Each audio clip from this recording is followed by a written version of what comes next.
Muy buen día, mi nombre es Rosa Paola Restrepo Escalante, estudiante del doctorado en Ciencias de la Educación. Hoy voy a hablar acerca de la actividad 2.2 del video explicativo Diseños de Investigación Cualitativa. Aquí hay una pequeña introducción. Esta actividad es acerca del enfoque cualitativo que tuvo su origen en Max Weber dentro de las ciencias sociales, que es muy importante esta corriente porque habla acerca de los fenómenos sociales, de la descripción, de analizar el significado subjetivo, el entendimiento del contexto donde ocurre la situación problema.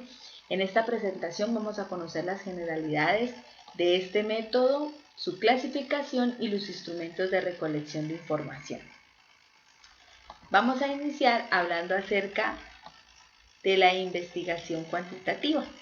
Cuando hablamos de investigación cuantitativa, debemos hablar de unas características. Dentro de ellas resaltan que es dinámica y flexible, que tiene varias formas de interpretar la realidad, que la muestra que se selecciona es intencional y que el análisis de los datos se hace de una manera inductiva. También podemos hablar acerca de los tipos de investigación, dentro de los cuales resaltan la investigación narrativo-biográfica, la investigación fenomenológica, la teoría fundamentada, la investigación etnográfica, la investigación acción, el estudio de casos, la investigación evaluativa y finalmente la fenomenografía y etnometodología. A continuación, vamos a hablar un poco acerca de cada una de ellas. Entonces, dentro de la investigación narrativa biográfica, debemos decir que los elementos claves son las experiencias, que se tiene muy en cuenta la cronología de los hechos que han sucedido, que el contexto se ubica de acuerdo al planteamiento del problema. Debemos analizar y buscar varias fuentes de datos, hacer una revisión en memorias, en documentos, en grabaciones, en entrevistas.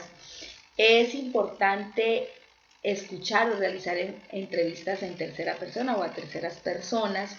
Es importante centrarnos en los elementos fundamentales de lo que queremos transmitir o del fenómeno a investigar, y también es importante que podamos conocer las fuentes que puedan validar esa historia. Vamos a continuar ahora con los estudios fenomenológicos. Al hablar de estudios fenomenológicos es importante entender que según Creswell se describe el significado de las experiencias vividas por una persona o grupos de personas acerca de un concepto o de un fenómeno. Se preocupa por los aspectos esenciales del tipo de experiencia o de la conciencia. Es importante que para Ben y Shapiro generalmente se asocia con las investigaciones que se enfocan hacia la experiencia subjetiva de la persona, es decir, la subjetividad tiene una gran importancia. Tiene por objeto mostrar lo que subyace a las formas a través de las cuales convencionalmente las personas describen su experiencia desde las estructuras que la conforman. Ahora bien, el procedimiento de este estudio, de este tipo de estudios, según Creswell, hace referencia a que se puedan reconocer las perspectivas filosóficas que subyacen al enfoque, centrándose en cómo las personas experimentan un fenómeno. Para ello deben separarse o aislarse de sus creencias, de su postura previa, para entenderlo a partir de las voces de los participantes. También es importante saber que la pregunta de investigación aborda el significado desde la experiencia de las personas y exige que se describa desde las experiencias cotidianas. La recolección de datos se realiza en grupos pequeños de personas. También en el análisis de datos se identifican dimensiones y se separan en bloques de significados, teniendo en cuenta sus conceptos psicológicos y fenomenológicos. Y finalmente, la experiencia es muy importante porque hace reconocer el significado o tiene un significado unificador. Vamos a hablar ahora acerca de la teoría fundamentada. Cuando hablamos de teoría fundamentada, es importante saber algunas características. Se basa en el interaccionismo simbólico, tiene una metodología general que permite la construcción de la teoría basada en la recolección y análisis de datos sistemáticos. Es importante saber que las proposiciones teóricas se obtienen después de la recolección de los datos y permite que cualquiera pueda generar una teoría.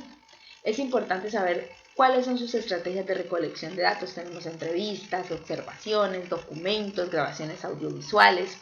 Es importante saber que dentro de la teoría fundamentada es supremamente importante enfatizar en los datos cualitativos porque son los que están más relacionados con el significado simbólico que está dentro de la interacción social. Ahora, vamos a hablar del método etnográfico. Es importante saber que dentro de la recogida de datos y determinación de la estancia se hace en función de las teorías previas sobre la observación directa y pueden indicar o surgen, de allí es donde surgen las nuevas relaciones. El investigador permanece en busca de la validez de las observaciones, de la repetición, y es importante que se sepa que el investigador está siempre y cuando pueda validar esas observaciones, que hay un punto donde debe retirarse y es cuando no consigue aportes nuevos. Entonces, para no llegar a ese punto se hacen una serie de negociaciones con los participantes.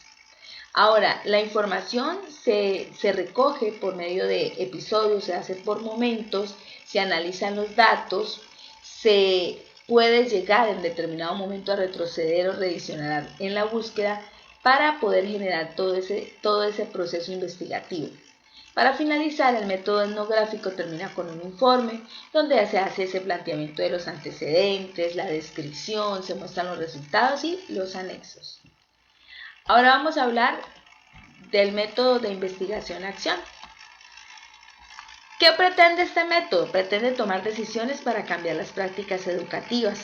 Tiene un corte reflexivo, implica la transformación y mejora de la calidad de la educación o en el fenómeno que se esté observando. Es un método cíclico, flexible, interactivo y está fundamentado en la autocrítica.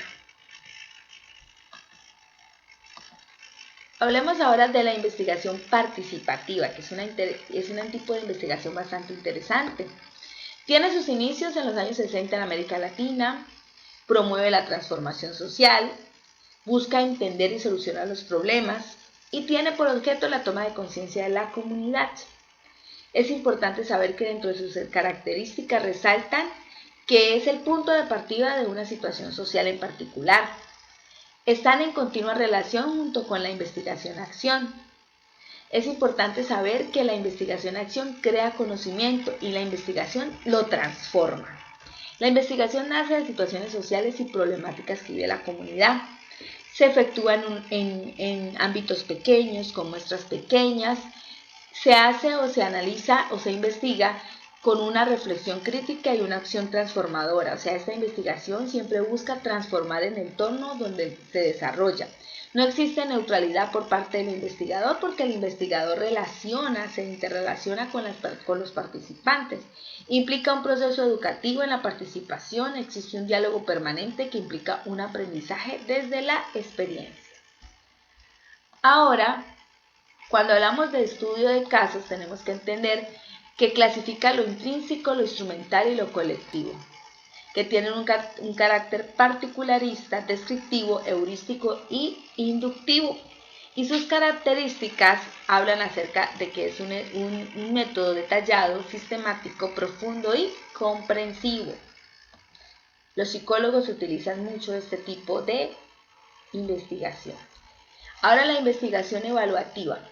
Determina la eficacia de las organizaciones y los programas educativos, tiene una metodología pragmática y positivista y tiene un corte interpretativo crítico, donde se evalúan los programas, las instituciones y los sistemas educativos. Ahora hablaremos de la fenomenografía y la etnometodología. Entonces, la fenomenografía tiene por objeto identificar formas cualitativamente diferentes en las que distintos individuos vivencian diversos tipos de fenómenos. Identifica variaciones en la percepción de los fenómenos, usa material empírico, principalmente las entrevistas individuales, y se apoyan otras estrategias como el análisis de documentos. En la educación se ha preocupado en los procesos de aprendizaje, en los estudiantes, las concepciones existentes sobre la enseñanza por parte de los docentes. Ahora, dentro de la etnometodología es importante saber que se fundamenta en el interaccionismo simbólico y en la traducción fenomenológica.